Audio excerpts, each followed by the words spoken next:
You're listening to The Streaming Wars, the podcast that discusses all of the latest happenings regarding your favorite streaming services. Find out which service is winning the war this time around. Hello everyone, welcome to the latest episode of The Streaming Wars. I'm Dustin and Tony is with me, and we are here to cover everything from the past week. We are covering all the streaming news and content news coming for streaming services from April 8th through April 14th. We have a bunch of different news. We have our main discussion, and we're going to be talking about Quibi's content because we're on week 2 of Quibi now, and we are going to have a secondary discussion very quickly as well. All right, so Netflix has added a new Jerry Seinfeld special to the slate that's coming up in May. There's a Korean zombie series called All of Us Are Dead that has been ordered over at Netflix, and Netflix has set a first look deal with Boom Studios. If you're unfamiliar with what Boom Studios is, it's actually a comic book publishing company that produces a number of small independent comics. They're probably best known for Mouse Guard, which was in developmental hell for quite some time, actually looking to have a movie made over at Fox, and then when Disney bought Fox, that project was actually squished, which I'm guessing opened up the door to this first look deal with Netflix. Jumping over to Prime Video, My Spy is the latest film to forego the theatrical release, and now will head over to Prime Video.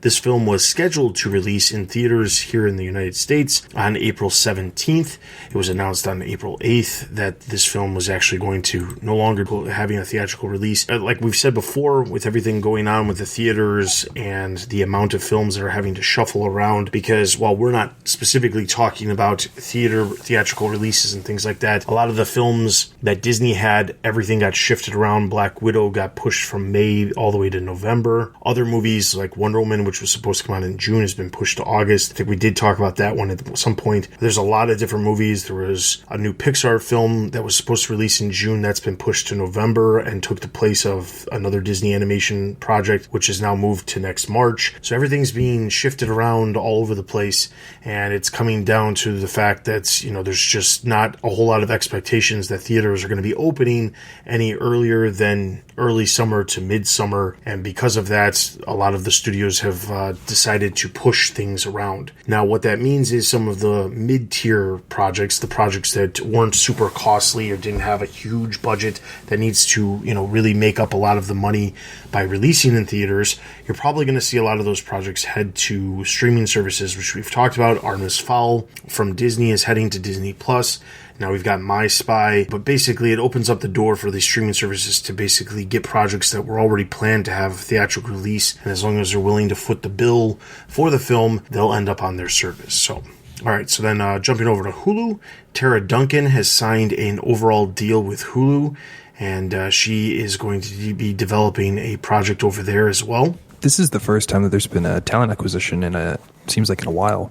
Probably going to see an uptick in this in talent acquisitions, probably coming in the future. But overall, I think this is a great hire for Hulu. I really enjoyed Tara Duncan's stuff. She's a fantastic creator, and so this is a steal for Hulu. All right, CBS All Access is developing an adaptation of Mercy House. Apple TV Plus has made certain of their originals free to view. They've jumped on somewhat of a bandwagon of the stay-at-home order and allowing certain content that they have available for free. So basically the way it works is you download the Apple TV app, and if you go into the app, there is a section that says Apple TV Plus Spotlight, and it basically is a number of different shows that you are allowed to watch for free.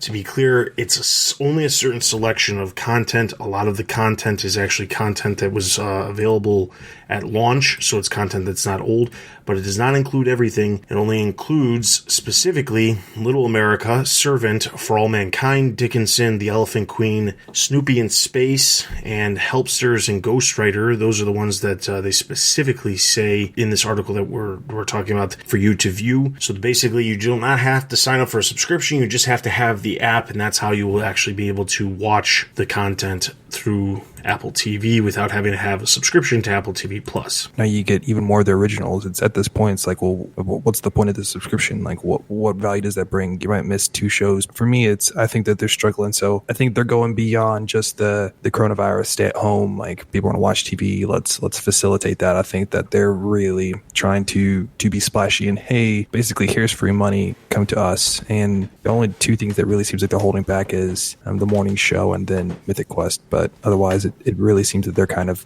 given kind of backlog for free. All right, so then Disney Plus, Bob Iger has stated that he expects a few more movies to skip theatrical runs and head to Disney Plus. He did not specifically name any movies, but he did say that it's entirely possible that this will happen just based off of everything currently happening with the coronavirus. I guess my comment here is I wonder if Iger specifically means just Disney Plus or maybe Disney Plus and or Hulu, because there are a few pieces of content that I really feel that would be more appropriate for Hulu and given their kind of identity in comparison to Disney Plus. The New Mutants is one of them that's been kind of hinted at for a while, since it's a little bit darker of a movie and it's gone through developmental hell for basically its whole entire lifetime, that it would be a better fit for Hulu versus Disney Plus. So I'm curious by Iger's just wording there, if Disney Plus is all encompassing, or did he just actually omit, Hulu in that discussion? That's true, because also not just New Mutants, but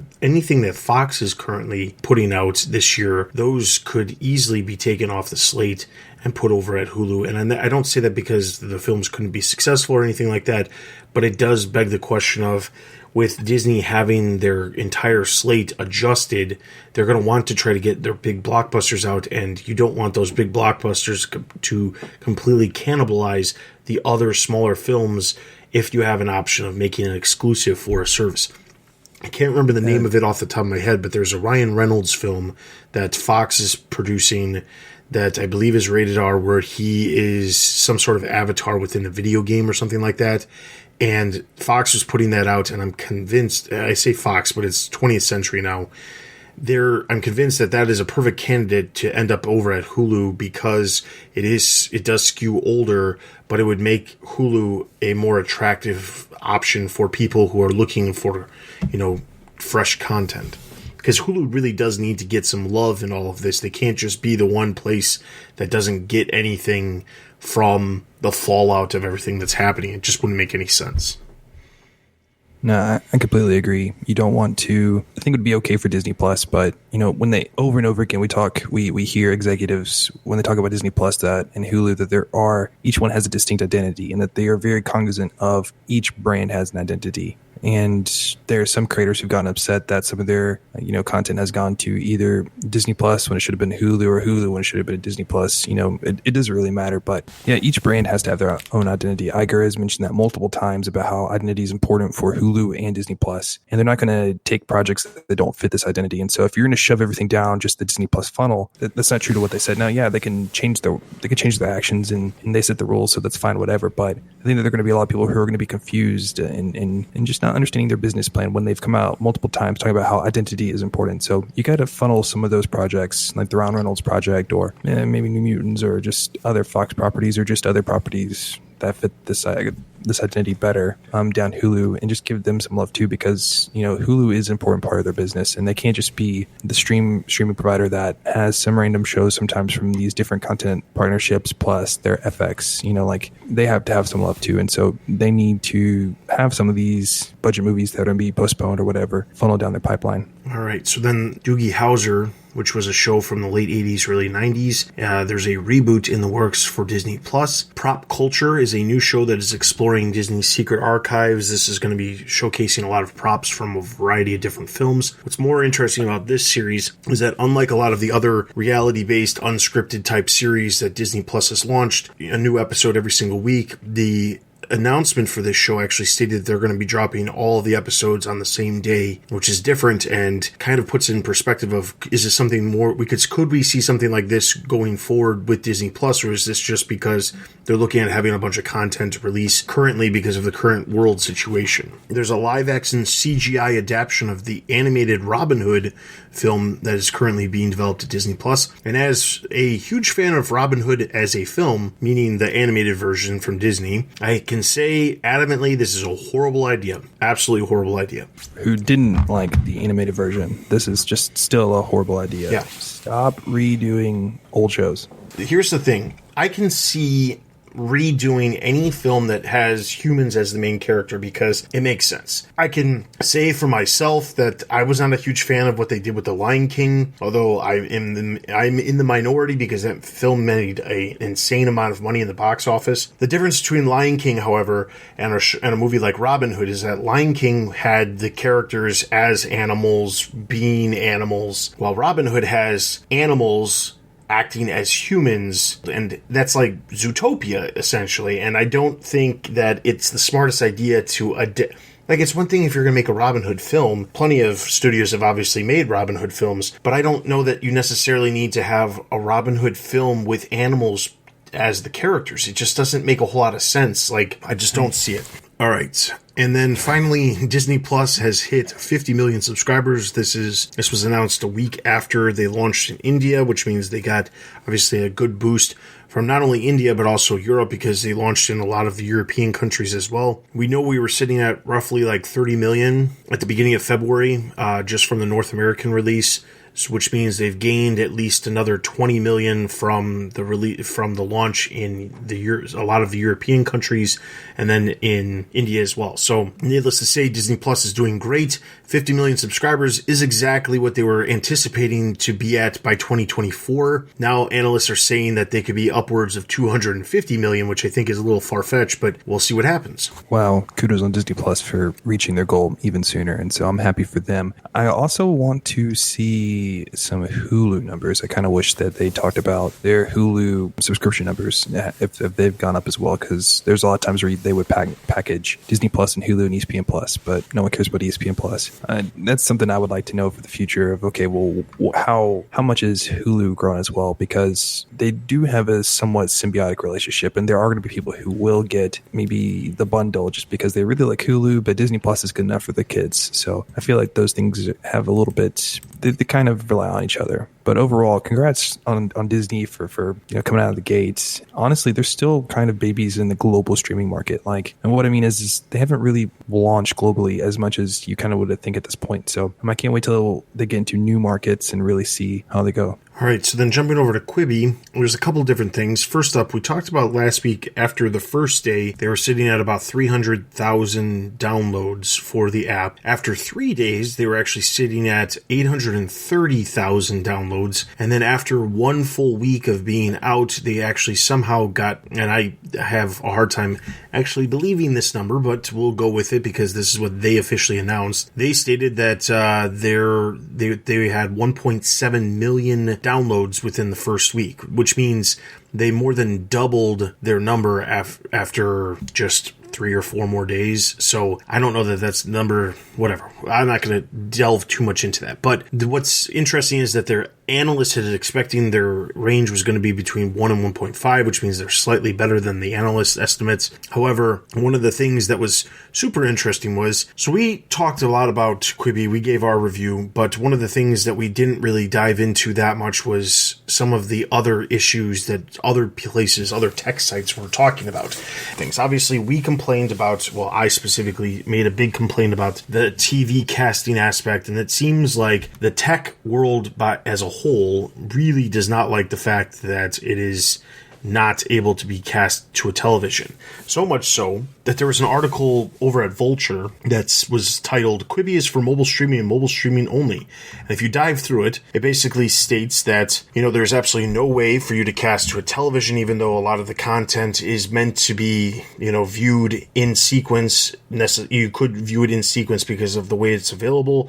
It also says that there's no way to take screenshots. Now, I don't remember if we brought that up last week. We totally talked about screenshots after the show because the next day we were talking about in a direct message about this, and yeah, you can't screenshot content, and I was trying to share you something and I couldn't, and I was like, oh my word, this is so frustrating. The basic gist is, typically when you're viewing something on your phone, you can screenshot something, or at the very least, you can cast it to a television and then take a picture of it using your phone. But because you can't cast it to a television, and because when you try to take a screenshot, it completely blacks out the image, you can't share anything. And the problem is that Quibi as an app and what they're designed to be and the demographic that they're meant for, they're all about sharing stuff and sharing what you're seeing, sharing what you're watching and things like that. And there's absolutely no way for you to post any sort of screenshot of what you're seeing at any given time from Quibi because it's just not possible.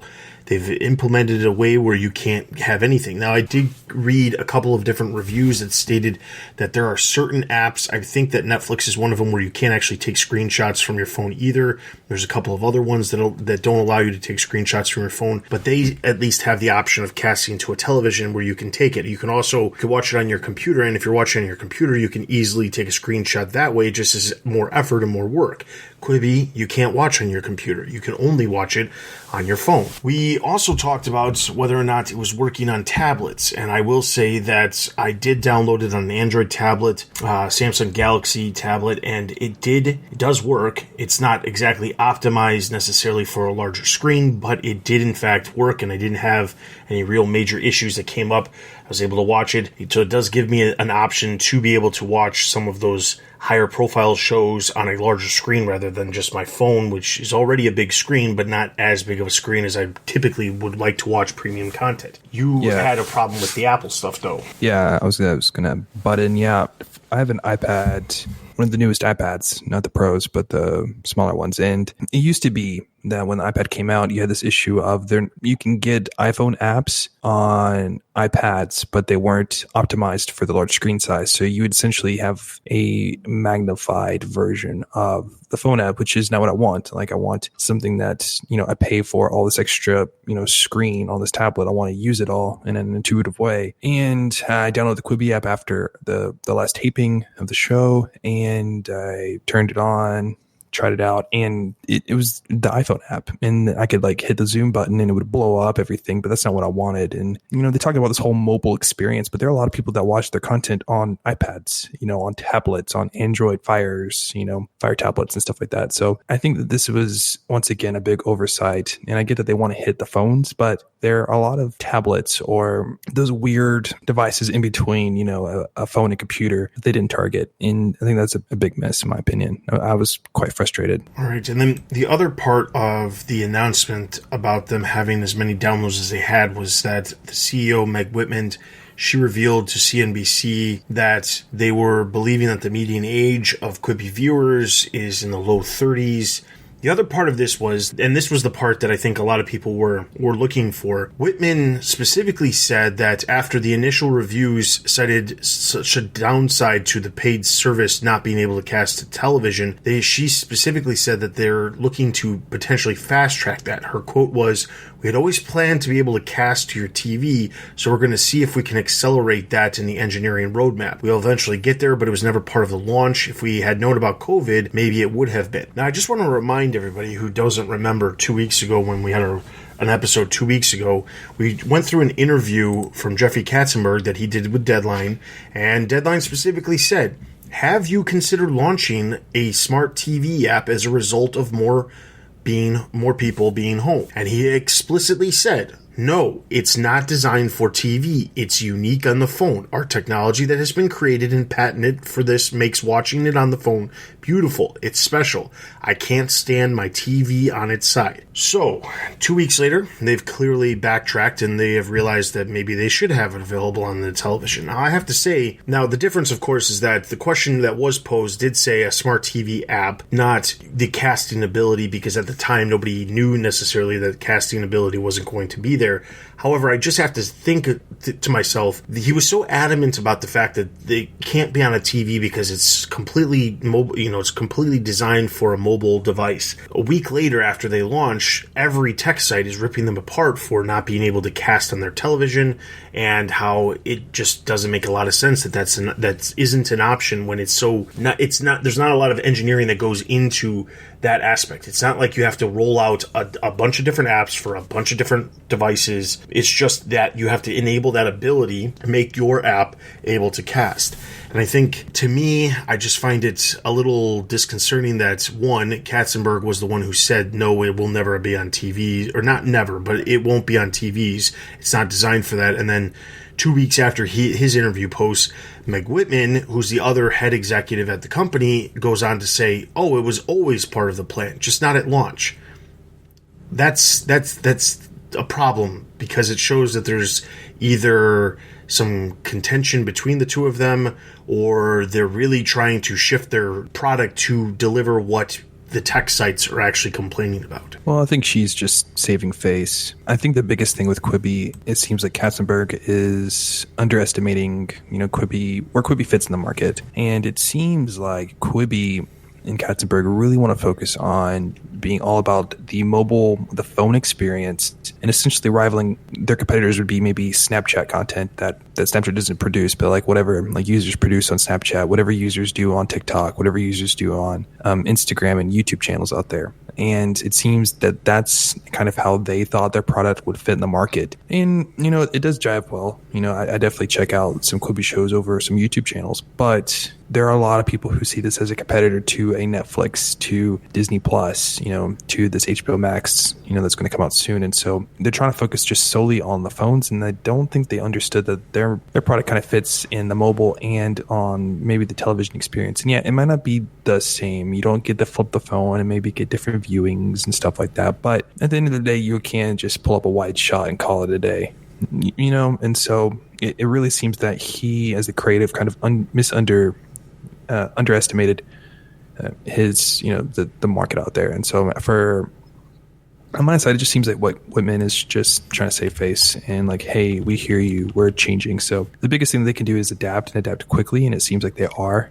Casting is a little bit hard, but it shouldn't be that complicated. It is surprising though how she said that, well, if we only knew about COVID. Well, I mean, honestly, the first case was reported before, 2020. So it's not even just that. It's also the fact that like they had a launch party scheduled for the beginning of April that they canceled over a month beforehand because of that exact same reasoning. So they clearly were aware of it as early as late February, and I'm not saying that they could have potentially rolled out the casting option, within 6 weeks before it launched. But the fact that the question was posed and he answered that way means that it probably wasn't something that they were initially thinking about until those reviews started to come in and started to get a little bit of heat. So to play devil's advocate, Dustin, would you, if we take Whitman at her word and that she wasn't trying to save face and hey, we were wrong, let me change our direction really quick, if it really wasn't the plan in the pipeline to do casting somewhat soon after the launch, would you be okay if they launched without casting, but they mentioned that, hey,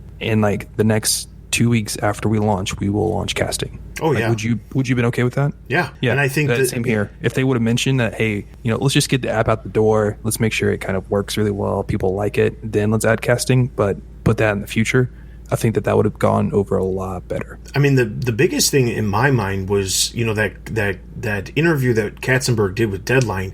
A lot of what he was talking about was, has anything changed because of COVID-19? Has anything changed because of the coronavirus and people being at home? This is designed to be an app that you're supposed to be using on the go. How do you feel it'll still be utilized?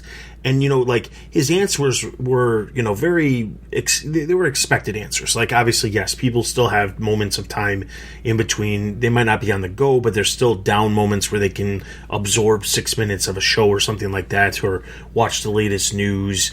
It's not, what he was saying wasn't unheard of. However, if at that point in time, the question was posed about the smart app, and he said, you know what, no, we're not planning on having any smart apps or having any device apps, but because we're focusing so heavily on the mobile side of things. However, we are looking at potentially adding a casting option maybe within the first couple months. Then it just would have taken that complaint out of the way, because then immediately it would have been like, okay, they acknowledge that it makes sense to have it exist, but right now in time they can't have it because they weren't prepared for the situation where everyone, more people are going to be sitting at home. That would have been fine. But instead, he just basically blatantly said, no, it's not designed for that. I can't turn my TV on its side.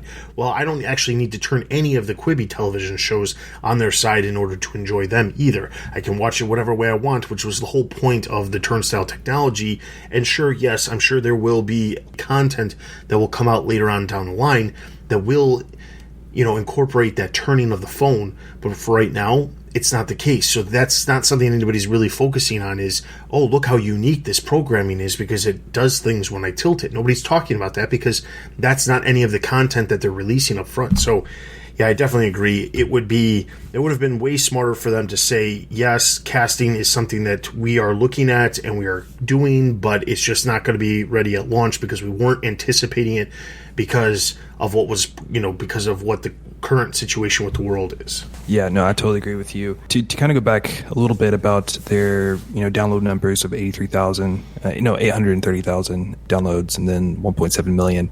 I'm curious what, those are cool, but I mean, my wife downloaded the app and she hasn't touched it since, the day that I told her to try it out and give me her opinion. And so I'm curious what user engagement numbers are. Okay, how many active users do they have a day? And how do you define active? And there was an interesting quote how they mentioned that, how they count that somebody is, watches content. It's like they watch just, like a 5 minutes, snippet of a show, and it's like, well, I mean, all their content's like 7 to 10 minutes, so watching like 5 minutes of a show doesn't really mean that they've watched a substantial part of stuff. And so yeah, I'm curious how they're going to gauge user engagement and active users. We kind of make fun of Netflix and how they kind of change their strategies over the years to kind of inflate but at least we know that people actually, use Netflix, and you can at least do like a social media, analysis and really see, okay, like what are people talking about? But for Quibi, besides all this hype, I'm really curious how many people are actively using the app. And I've tried to really actively use the app, but man, it is so easy to forget Quibi just because their content is 7 to 10 minutes. When I have 7 to 10 minutes free, I would be doing other things like reading a Medium article. There's so many other things to do in that time, and it just is hard to really put that at the forefront of my day. And so I'm curious what their actually active users are. It's great to post, download numbers, but they're a streaming service. They're not just an iPhone app company. So you gotta pony up some more metrics than that. All right, and then to wrap up the Quibi news, there was originally, and we talked about this in a past episode, but I'm not sure exactly how long ago it was, but there was a docuseries that was announced that was going to be focusing on the creation of Snapchat, the founder of Snapchat. Supposedly they have, according to Variety, Quibi has dropped that. That's interesting because it's only a week after, so either something happened with the production of it and it's just not feasible for them to move forward, or Quibi is trimming back content. But either way, it doesn't look like that series is moving forward. All right, moving over to HBO Max. HBO Max will, in fact, launch in May as planned. There was a article on Variety that talked about one of the executives behind HBO Max said they are still on track for a May launch. There was questions about whether or not they would launch early, and they said they have considered it, but they just decided that they'd rather stick with their original launch date, which they did not state what it is, but at this point in time, I'm saying it's about week 3 of May is when they're planning on launching. I'm pretty sure we're going to hear something here very, very soon, because that would be like almost a month out from now where it would be launching. And I don't think it's going to be towards the end of the month just because of Memorial Day and things like that. So I project the 3rd week of May is when we're going to be seeing HBO Max. They did ask, okay, well, if you didn't plan on moving it up, is there anything that's, is there anything impacting, anything that's going on currently impacting the development to make sure it gets out on time? And the executive explicitly said, nope, there's nothing. Our team is working from home, and while it's not ideal, we have no issues doing that, and we'll be ready to go. However, one thing that will not be ready to go is the launch with the Friends special, which was going to be one of the big things that was going to help the service launch. The Friends reunion special, which will not happen before the launch, specifically because of all of the stay-at-home orders and quarantines that are in place right now, especially in California. It makes it impossible for them to actually film this prior to the launch of HBO Max, so they'd rather just make sure they roll out on time than hold it off for this Friends reunion special. Now that's not to say the Friends reunion special isn't going to happen. I 100% guarantee it will happen. It's just a matter of it's going to happen at a later date. Yeah, I was a bit confused when I first read that article. I was like, well, were there any rumors or hints that they wouldn't launch on time? Because for me, it's for HBO Max, at this point, their selling points are just the backlog, just the huge backlog that they have. And so really let's just get the infrastructure ready, get the app right, get the UI correct, and all those different types of things. Yeah, I think original content will be hindered by the stay-at-home orders stay-at-home orders and COVID-19 and all that. But for me, the strength of HBO Max is in its backlog. And if I can turn on Game of Thrones and binge that, then they have successfully done their job. All right. Then moving on to Peacock, there's not any real news except for the fact this will be rolling out on Comcast X1 and Flex devices. When it does launch, it will launch specifically for Comcast customers only. It's kind of like a beta test, specifically utilizing Comcast's existing customer base. It will still launch. The planned launch is still July 15th for the national, but there was Matt Strauss, the chairman of Peacock and NBC Universal, has said that they're currently evaluating launching earlier. There's no reason that they hypothetically couldn't, but their team is working from home, and July is still the target date for them to launch. But because the Olympics aren't going to be part of their launch nationally, there's no reason that they don't necessarily need to stay with that time frame of July. So it's possible that Peacock could end up launching potentially earlier, but let's be honest, if they were planning on rolling out in April for Comcast customers, May is going to be dominated by HBO Max, so the earliest I could see it happening would be June, but then it couldn't happen in early June because of also when HBO Max is launching. So I'm not sure that there is necessarily a reason for them to launch early. The other part of it is, while Peacock does have a big catalog of content that they have available, none of the originals are going to be available right around the time that they were going to be launching anyway, because all of the originals that they were planning on launching with were probably not going to launch until after the Olympics were over because of all the Olympic content that they were going to have on the service. So I imagine there's no real reason for them to move up the date for no other reason other than potentially getting some customers. But honestly, there's so many other services that are popping up and already exist that I don't know that jumping into the pool with everybody at the exact same time is exactly in their favor, especially if they don't have a bunch of new original content. All right, and then as far as any other news, we have no niche streaming services. There's no other streaming provider news.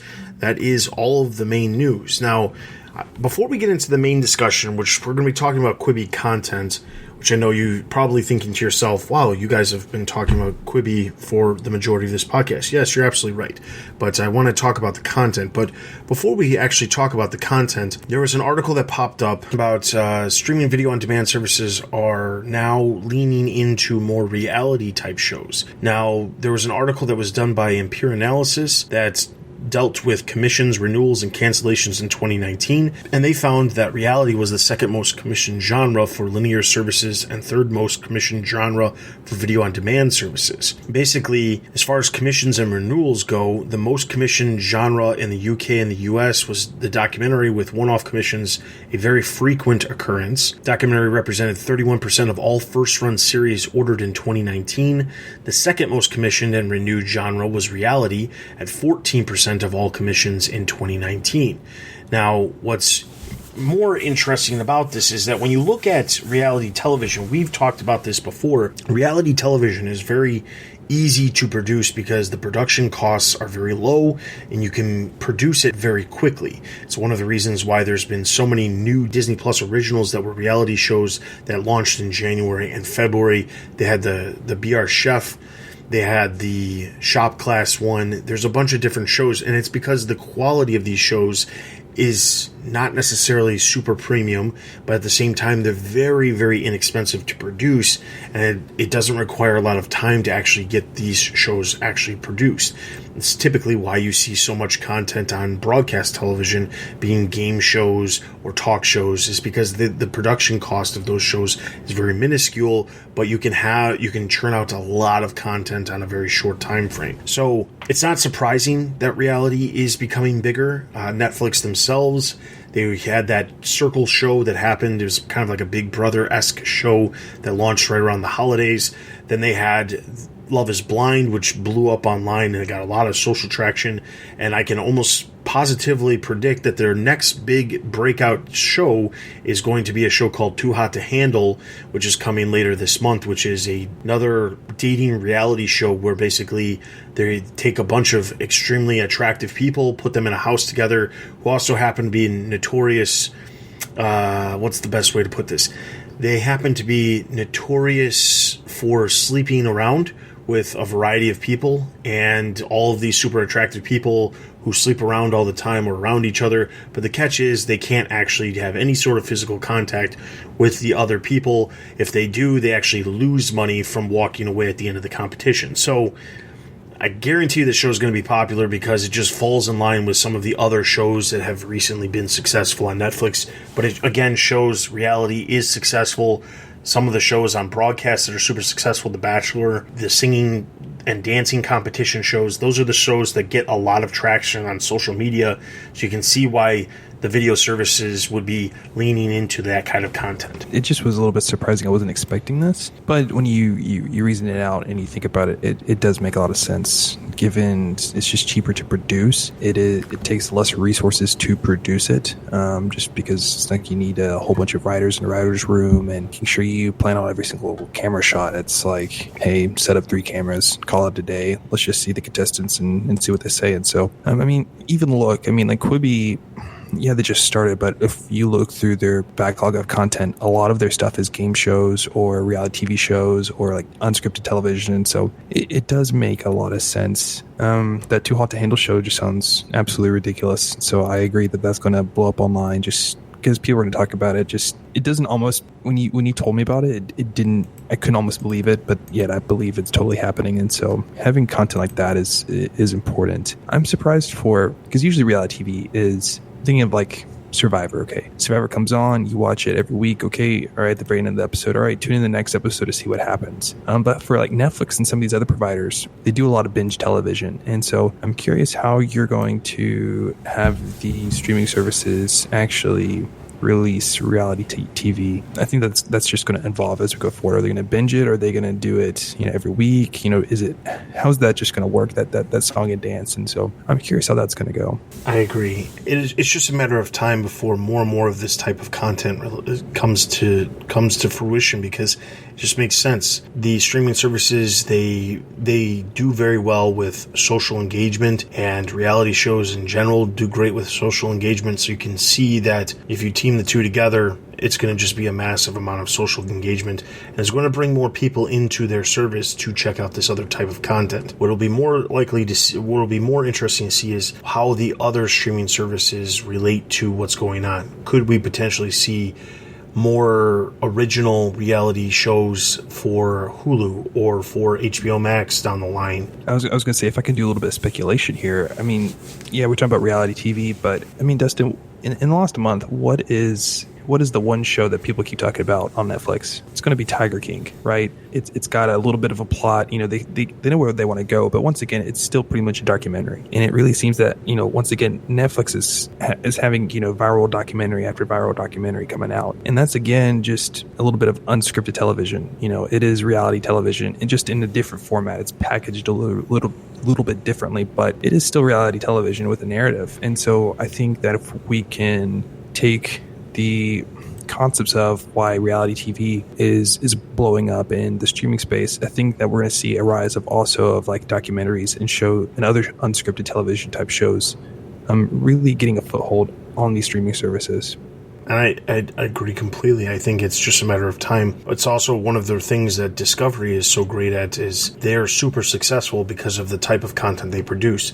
It is definitely reality TV, but is more like a documentary style reality television. It's not the typical reality television where it's a game show or it's you're just kind of following along. So it's kind of like a reality docu-series is essentially what it is. And a lot of that stuff on Discovery is super popular. All right. So our main discussion is going to be Quibi's content. Now, I just wanted to quickly bring this up. So there was an article that posted up a press release that was actually released at the beginning of March touting Quibi's initial lineup of all the programs that they were going to have. And out of that lineup that they were going to have at launch, there was 51 different shows that they were going to have. Now, we talked about a variety of different shows that we chucked out last week, and surprisingly, there was a number of new shows that just released on the second week, which made me think to myself, wow, isn't it strange that they had 51 shows that were supposed to launch on the first day, but then the next week there's a number of new shows that they're promoting, like the Idris Elba show, some of the other drama shows like Free Ray Sean and The Stranger, 50 Stages of Fright, which is a horror series, these are series that people, that they were hyping up, but you didn't hear a lot about them. But that was specifically because they weren't one of the launch titles. They just happened to come out the next week. Well, anyway, this got me thinking to myself, isn't it strange that they're still releasing new episodes of these shows that just came out last week? Isn't it strange that they would then just add another 7 shows on top of it?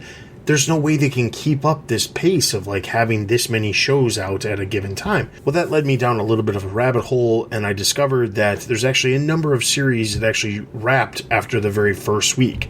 So Quibi, typically, their mid-level unscripted shows, the reality shows that you see, not the daily essentials, the news, the unscripted shows and the premium content, they release a new episode every single weekday. So Monday through Friday, there's a new episode. The daily essentials, there are certain ones that release content on the weekend. Some of them they don't. Actually, most of them don't on the weekends, but for the most part, that's their schedule. Now, the premium content is still, everything that was releasing last week, like Survive, and Most Dangerous Game, When the Streetlights Go On. Those are all still releasing new episodes. They still have, a while to go. Like I said before, I think I'm estimating about middle of week 3 or end of week 3 is when some of those are going to start wrapping up. Now, what's more interesting, however, is they launched 7 additional shows on Monday, and when I looked at the shows, I was like, that's so strange that they would have all of this. The other stuff that actually finished was there was actually 10 different series that wrapped after the very first week, because they all had less than 10 episodes. And I thought that was so strange that they would have an entire season, in quotations, you can't see me having quotations, but in quotations, an entire season only be 8 episodes when the episodes are anywhere from 5 to 10 minutes long. That's producing less than an hour and a half of content, which seems insane when you think about it. They go to the lengths of having a celebrity sign on to a show. They create enough content that that will get them 8 small segments, but then they spend all of the production costs creating this small amount of content. And I just find it very, very odd.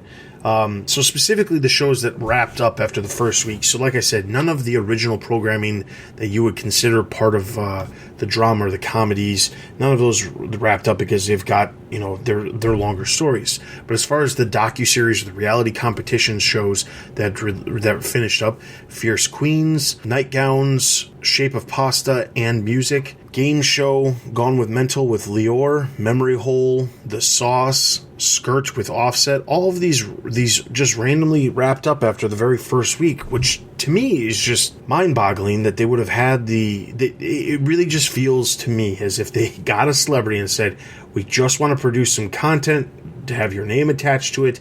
Let's produce something. Let's see what happens. I mean, it's not, and the other part of this is, with all of this content that's been created, with some of these celebrities or these well-known names that have created content at Quibi, it seems as if you would be in a situation where, with having one season wrapped up in your very first week of launch, you would expect that they would potentially announce some renewals of some of these to try to get more content created right away. But so far, I haven't heard anything about any of the shows that are currently running, any of them getting any sort of renewal or, filming more episodes for a second season or anything like that. And obviously, we're only on week 2. Maybe they're gauging to see how popular certain things are.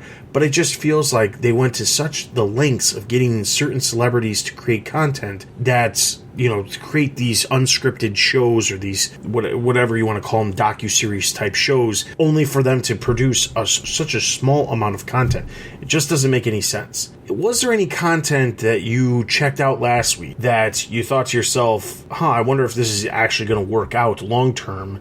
And are you disappointed in any way? There was content checked out last week, but none of those shows where you want to say quote unquote they weren't canceled. They weren't renewed. They ended, right? None of those shows ended. But I can think of in a hypothetical situation, if the Most Dangerous Game ended after 6 episodes, right? It's more than 6 now, but let's just go with like 8 or 10, whatever the number is today. I'd be very upset because that is a show that you can drag out for the longest time. Like Survive, Sophie Turner and Corey Hawkins. If that show ended as of today, that'd be extremely annoying just because like those are the types of shows that you can go on for forever. Quibi's got an interesting thing they have to deal with is the fact of like their content is so short. They're going to need you to almost get hooked with it. You need a reason to go to Quibi, and having like longer running shows. Yeah, that means that these celebrities will be attached to this project longer. But if it was like episode 30 of The Most Dangerous Game, I would still keep Quibi because it's like, I got to figure out what the story ends. Like, where is that going to end at some point? But after like 6 episodes, it's like, if you want to stack it all together, that's an hour. I don't want to watch that whole entire,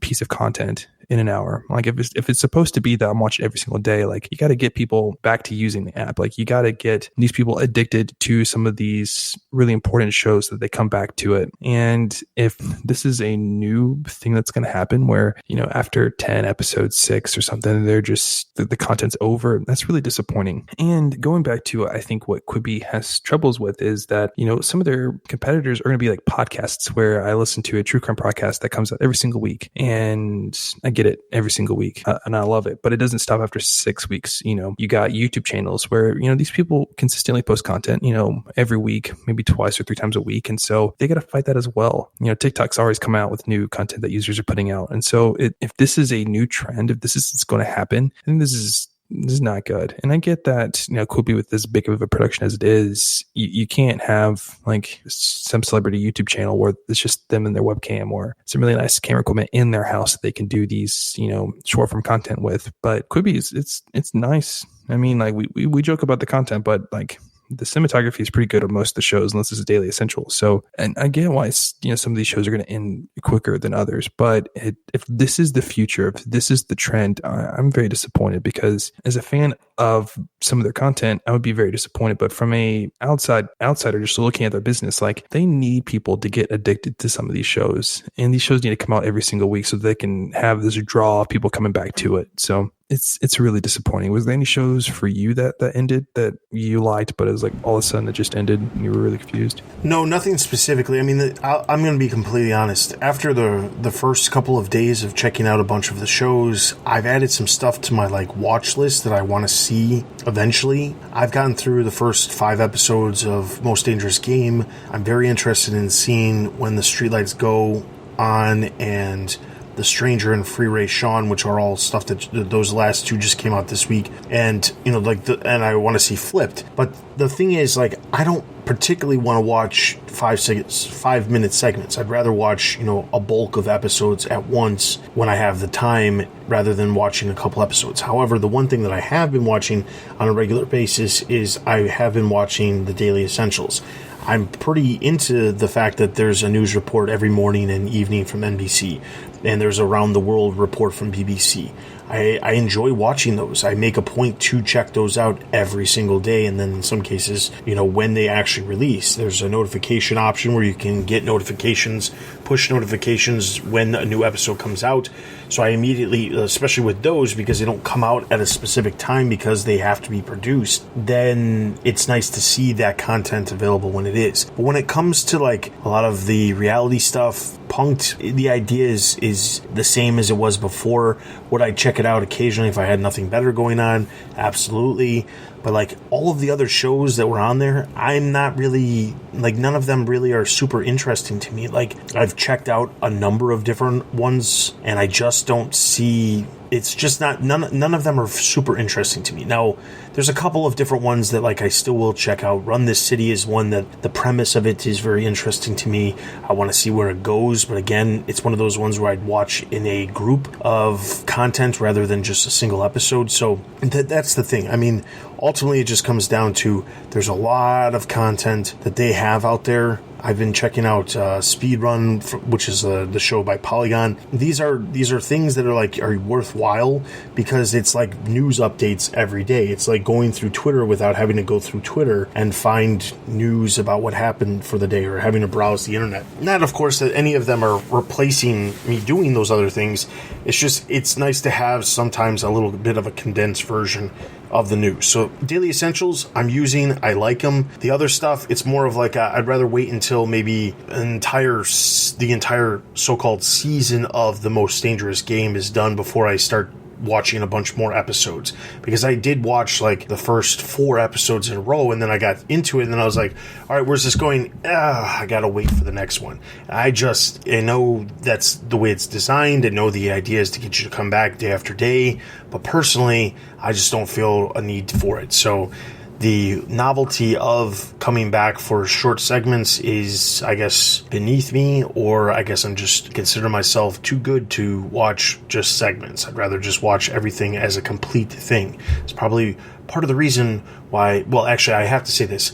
While I consider myself one of these people, I know that there's lots of other people who do the exact same thing, but because, let's be honest, binging entire TV seasons or entire series, or, in the case of Netflix, the entire docuseries of Tiger King, these are things that people have gotten used to and are typically doing. So, like, this idea of watching stuff in such a broken segment, it's almost reverting back to the idea of waiting week to weeks to see an episode, which is something that I've complained about over and over again, even when Disney Plus launched and they decided to go with a weekly release. I understand why you do it. I understand what the point of it is, especially in the case where it's more higher profile content like on Disney Plus or eventually HBO Max. But when it comes to something like this, I don't feel the necessity. I like the idea of it being broken up into segments so that it feels like it's some sort of completion, but for me, I just don't find it useful. All right, so with all of that being said, that's going to wrap up this episode. Hopefully we'll have some more to talk about Peacock next week. I personally don't have Comcast, so I'm not going to be able to download it. I'm going to see if I can get somebody I know who has Comcast. I'm going to see if I can test out Peacock through them and see if they see how it works, see what content is available, because I'm not sure there's a lot of people who are going to be talking about the Peacock in general, just because it is not a national rollout at this point in time. However, I am going to try to make an effort to check it out, see if I can get before the next episode. So with that being said, check out the show notes for all the articles that we talked about here, as well as all of the trailers that have released in the past week. There's a bunch of them, as there has been in the last couple of weeks. Outside of that, you can follow us on Twitter and join our Discord to see all of the articles that we talk about here on the podcast and some articles that we do not talk about on the podcast. You can also follow us on Instagram for all latest announcements related to new episodes of the podcast releasing. You can find links to our Twitter, Discord, and our Instagram over on our website, thestreamingwars.io. You can send us an email at thestreamingwars@gmail.com with any questions, comments, concerns, topics you'd like us to discuss in the future. Those are always greatly appreciated. So with all of that being said, for Tony and myself, continue to stay safe out there, and we'll see you guys next time. Thanks for listening to The Streaming Wars. Check us out on Twitter and Instagram. Also consider supporting us on Patreon. Links can be found at thestreamingwars.io.